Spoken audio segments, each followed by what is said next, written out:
Fala pessoal, estamos aqui no nosso primeiro vídeo do canal do YouTube do Espírito Imperfeito, do eu.espírito imperfeito, como está no Instagram.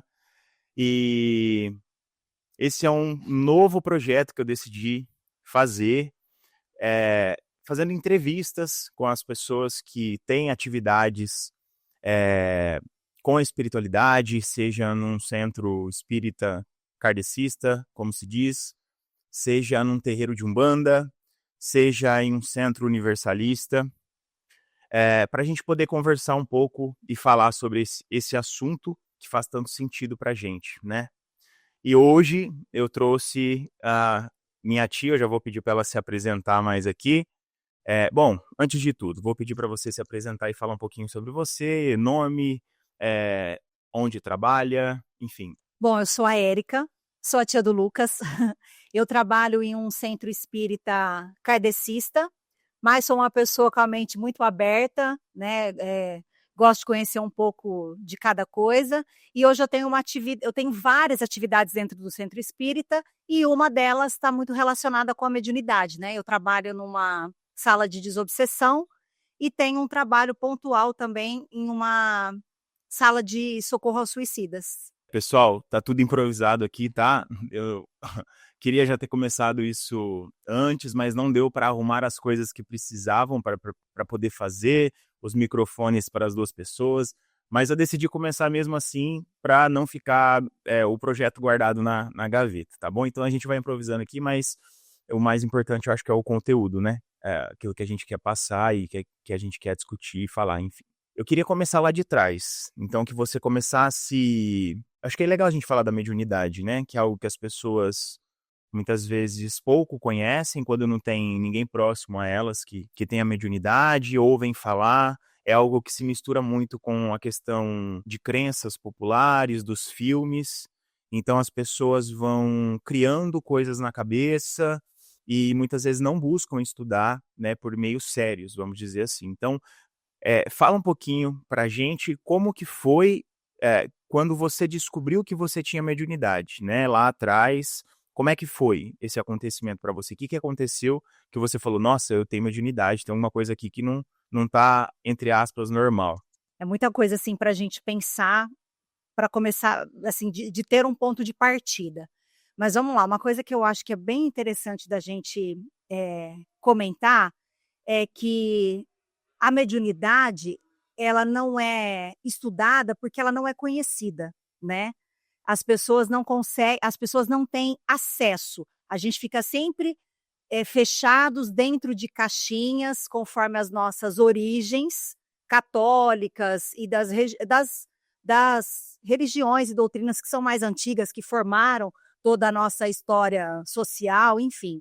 Então a gente acaba não tendo noção, muitas vezes, do que é a mediunidade. E eu falo isso também porque eu trabalho com evangelização dentro da casa espírita, e a gente tem bastante crianças que são de origem de outras religiões, de outros dogmas, e que nunca ouviram falar sobre mediunidade.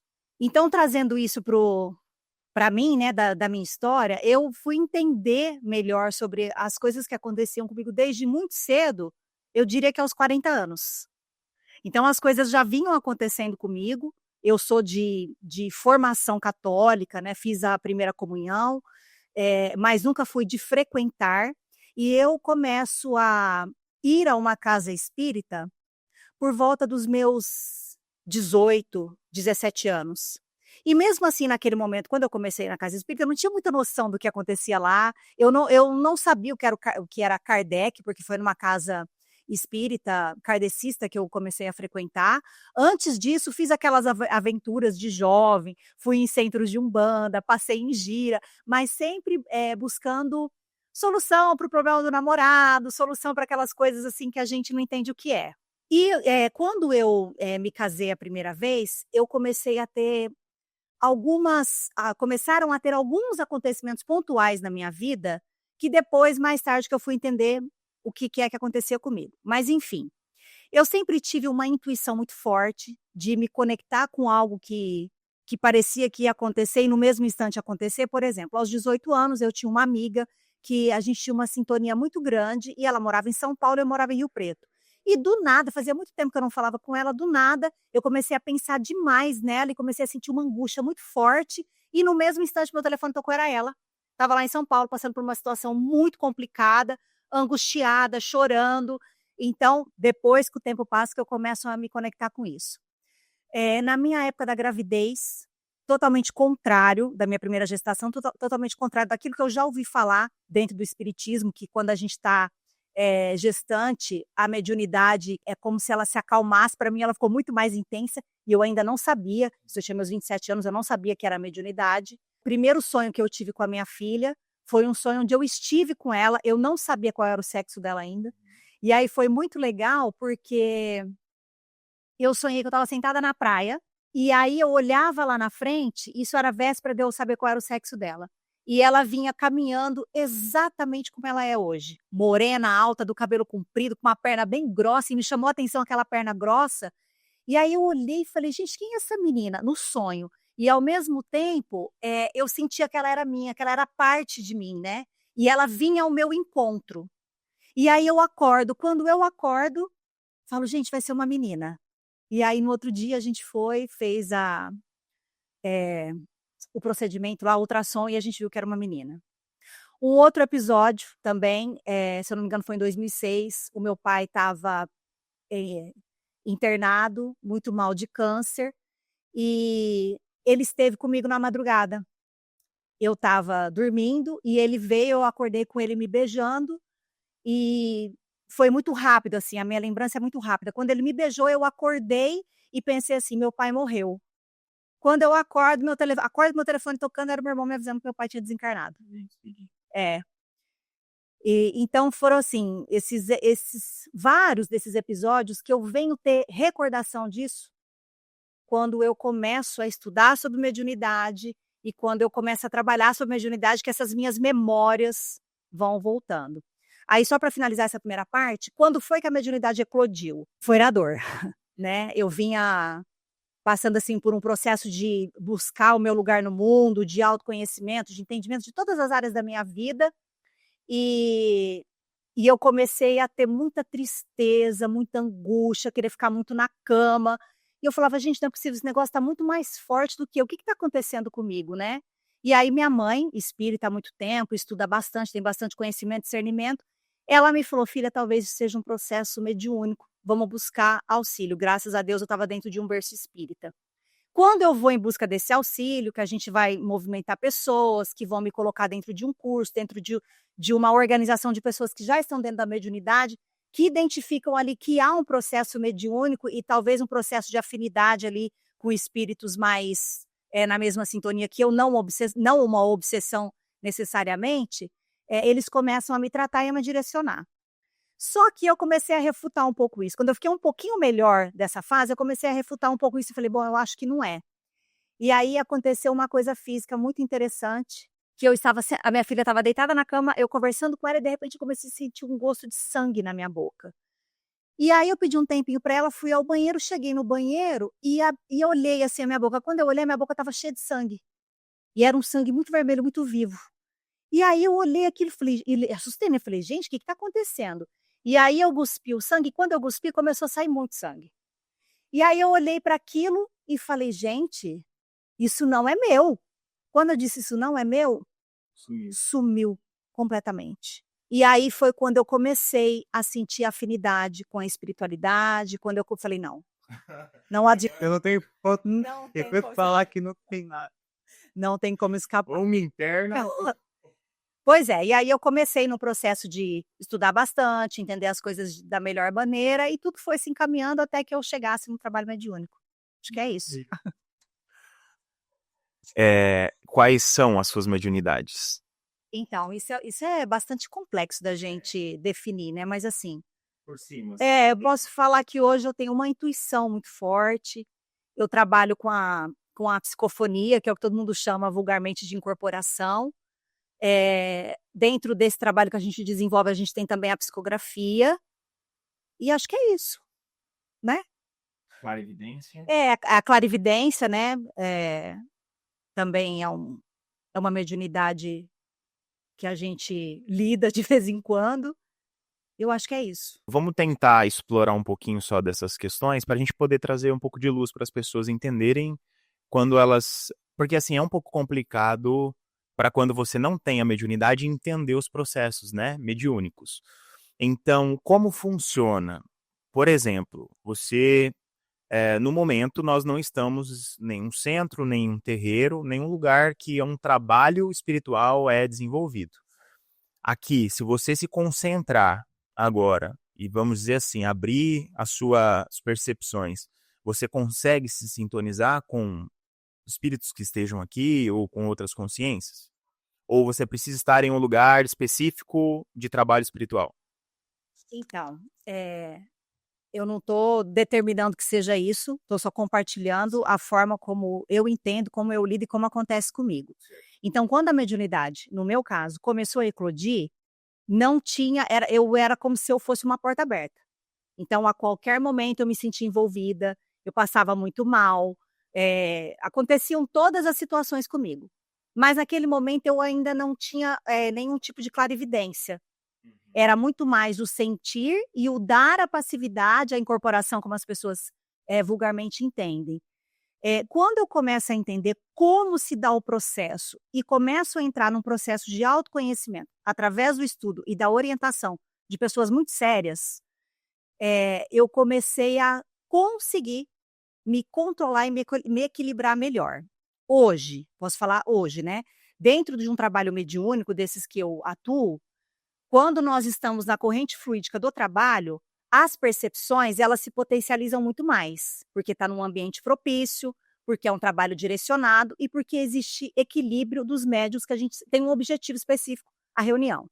Agora, respondendo a sua pergunta, aqui hoje, se eu me concentrar, eu consigo ter a clarividência, eu consigo dar a passividade? Sim, eu consigo.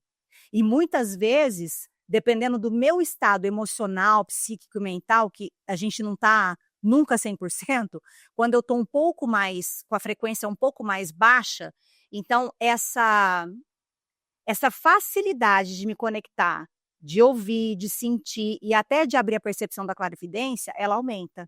Mas ela aumenta para quê? Para você sentir coisas não legais, assim, de frequências que são espíritos que estão doentes, estão precisando de auxílio. E da mesma maneira, também quando eu estou mais elevada, quando eu estou em prece por um período maior, com um pensamento mais positivo, consumindo coisas melhores, eu consigo me conectar também melhor com os meus protetores, com os meus guardiões. Então, sim, quando você está equilibrado, você consegue subir e descer a sua frequência e detectar isso de uma maneira mais rápida e mais assertiva para você. Mas isso requer um trabalho, um entendimento e tratar principalmente a mediunidade como algo natural e tratar você de uma maneira equilibrada, entendendo o que está acontecendo com você, que você está subindo e descendo e o que você está conectando. Respondi a sua pergunta? Respondeu.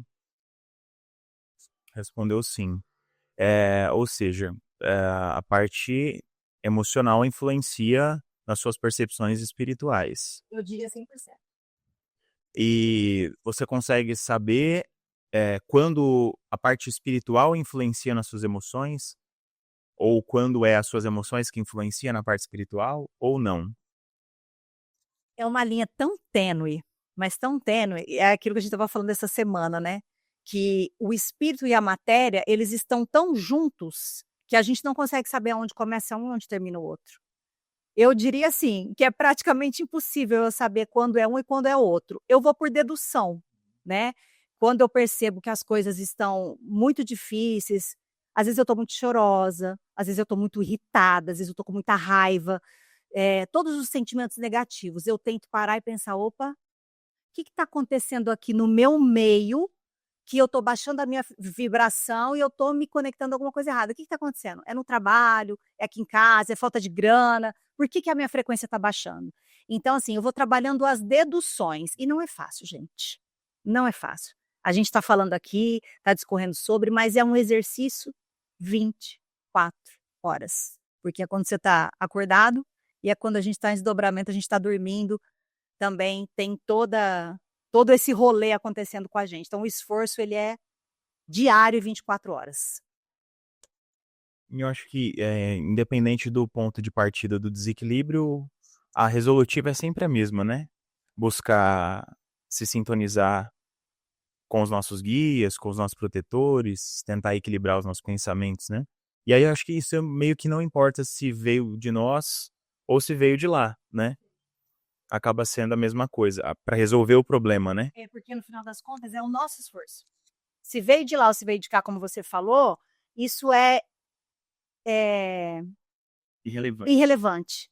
O que é relevante? Como eu vou lidar com isso e como eu vou me comportar, o que eu vou fazer, aonde eu vou buscar auxílio, que é muito importante a gente saber que nós precisamos estar em grupos, porque os grupos se fortalecem, sejam os grupos familiares, sejam os grupos das mesmas ideologias que a gente tem com relação à vida. Então é muito importante, os grupos nos fortalecem.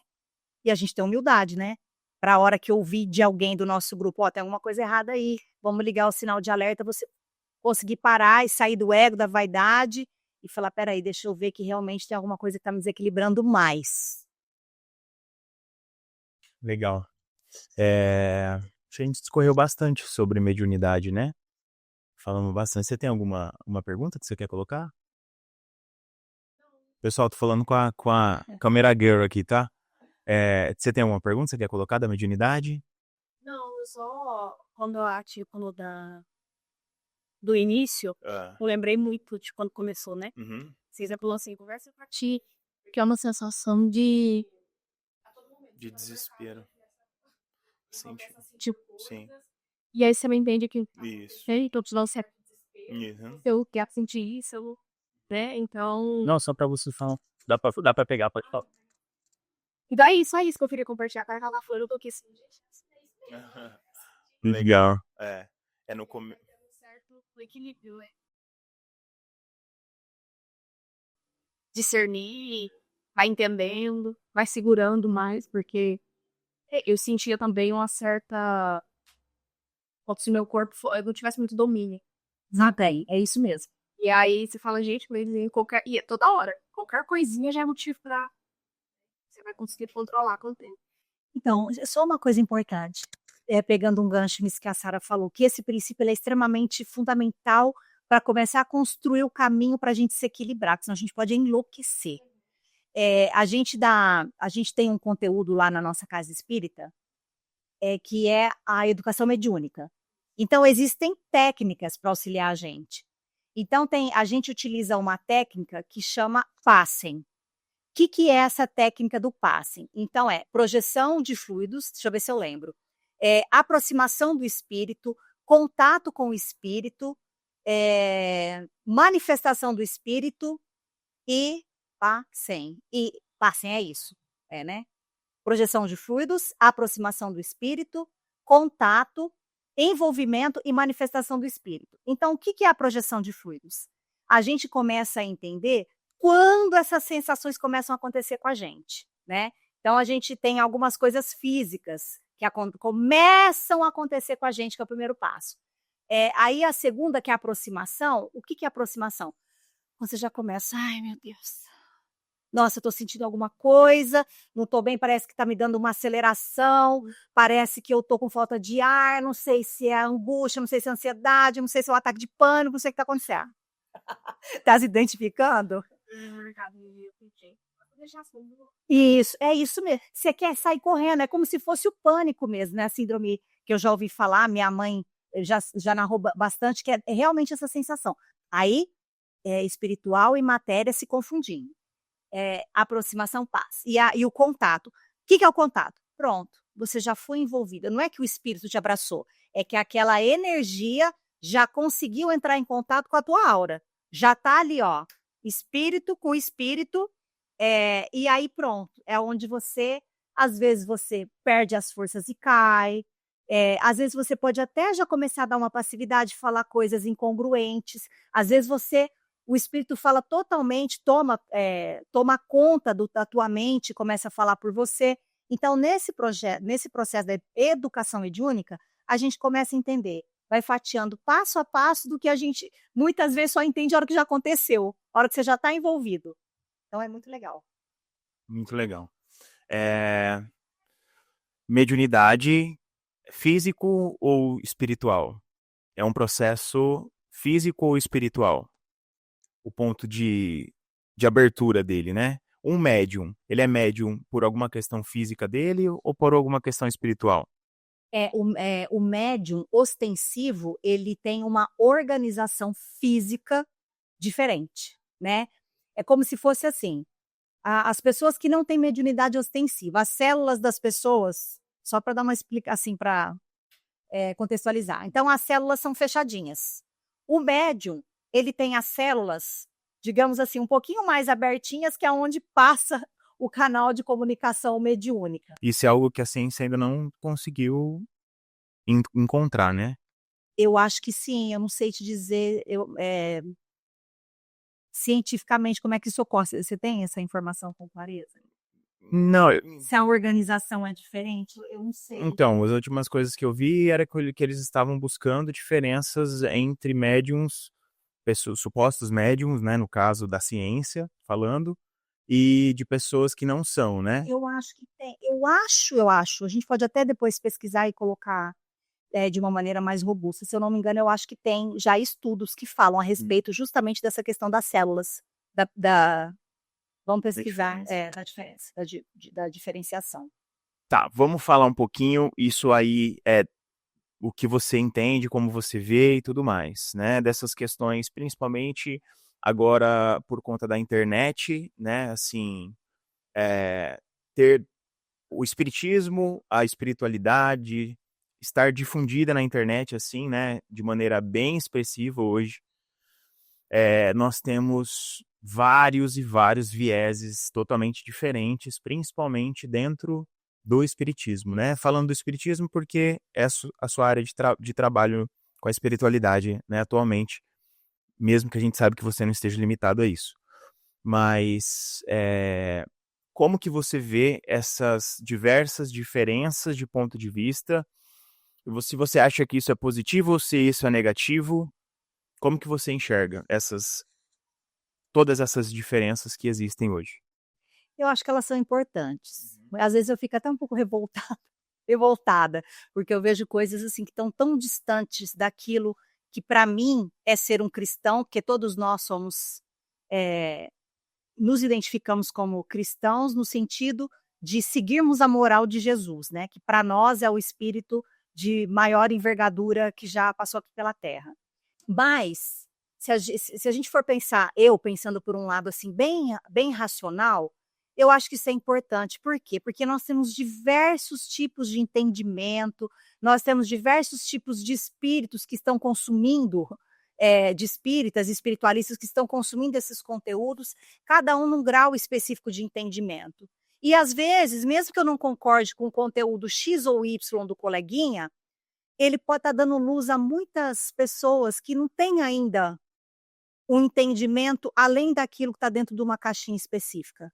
Não sei se eu estou me fazendo clara, mas eu acho que é importante essa diversidade. Às vezes a gente escuta até do nosso ponto de vista coisas que vão muito em desacordo e são até incongruentes com espiritualidade, com ser cristão, mas às vezes pode estar auxiliando uma outra pessoa a começar o grau de entendimento dela. Então eu acho que é válido, que é importante. Fora que as pessoas também estão, de uma maneira ou outra, difundindo que existe o intercâmbio entre os dois mundos, que é primordial que a gente comece a naturalizar isso, e que a gente fale que a vida continua, né? Então, acho que quando o fundo é esse, mesmo que tenha os besterol aí no meio do caminho, tá válido, devido aos diversos graus de evolução das pessoas que estão aqui no nosso planeta. Muito bom. E a gente tem pessoas. Eu quis trazer esse assunto, por mais que ele seja um pouco polêmico, mas a gente tem pessoas como o Rafael, que a gente discute às vezes, que faz vídeos avaliando outros canais de espiritismo e levantando pontos. Ele é uma pessoa que tem uma capacidade de interpretação excelente, acima da média, e que consegue enxergar coisas que muitas vezes pessoas mais leigas não conseguem enxergar. mas eu acho que é como você disse, né? Às vezes essas pessoas que ele avalia e que trazem coisas que, na maioria das vezes que ele traz, ou quase todas, realmente são distorcidas, muitas vezes por questões da pessoa trazer as suas experiências do catolicismo, enfim, de outras existências e tudo mais, que acabam fazendo com que ela penda para um lado na hora de interpretar um texto seja uma pergunta do Livro dos Espíritos ou uma passagem de alguma outra obra de Kardec, aquilo acaba de alguma maneira, como você disse, agregando para uma outra pessoa, né, naquele momento. E é que a gente quer muito ter a verdade na nossa mão, né? E a resposta, né? A gente quer ter a resposta. A gente quer, é o nosso orgulho, né? Como tão combatido por Kardec, o nosso orgulho, ele ainda impera e domina. E o Rafael, né, do canal do Mesa Girante, e o Elias Moraes também, que são, para mim, são referências, são conteúdos que eu gosto de consumir. E o Rafael vira e mexe tá mandando bala no Elias. Então, isso é muito legal. Aprende muito com os dois. Exatamente, exatamente. E às vezes eu escuto coisas do Rafael que eu não concordo que ele está falando do Elias, às vezes eu escuto o Elias e penso, imagina, quem sou eu para dizer o certo ou o errado? São pessoas muito mais técnicas, capacitadas e que têm mais entendimento técnico do que eu. Mas tem coisas que eu não concordo também, né? Corrigindo, né? Ele não tá mandando bala no Elias, ele sempre fala isso, ele tá mandando bala no que o Elias está falando. No conteúdo. E é interessante porque eles não falam de pessoas, eles trazem pra gente questões técnicas, relacionadas com tudo, com a moral de Jesus, com a espiritualidade, do ponto de vista de Kardec, enfim.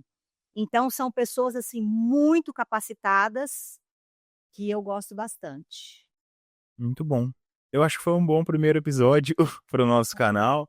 Eu não fiz roteiro, não fiz nada, porque eu acho que... Não sei se eu vou seguir assim sem fazer roteiro ainda ou não, se eu vou fazer mais para frente, mas eu queria fazer o teste de deixar mais livre para ver como que ia fluir a conversa, mas eu acho que foi bom. Deu pra gente bater um papo legal sobre mediunidade, um pouquinho sobre espiritismo. Eu ficaria aqui mais tranquilo, uns 20, 30 minutos, pra gente poder falar, mas acho que de início 30 minutos de episódio fica legal. Aí só um parênteses, é pra gente comemorar, né, Sara? Porque deu um ano da primeira live. Lembra? A gente viu na semana passada, acho que foi dia 7, não foi? A gente estava vendo semana passada, deu um ano da primeira live lá no Instagram. Ela tá falando, pessoal, da live que a gente faz todos os domingos, aqui pelo Instagram, eu.espírito imperfeito. A gente faz o estudo do Livro dos Espíritos às 19 horas, todo domingo, tá? Então, se você quiser participar também, pode participar com a gente aqui, interagir na live, discutir as questões. E é isso. Tia, muito obrigado. Eu que agradeço, desejo tudo de bom para todo mundo e que as pessoas que sentem, que têm sensações, busquem ajuda, tentem se entender, porque não é o fim do mundo, você não está ficando louco. É isso, pessoal. Até a próxima. Tchau, tchau.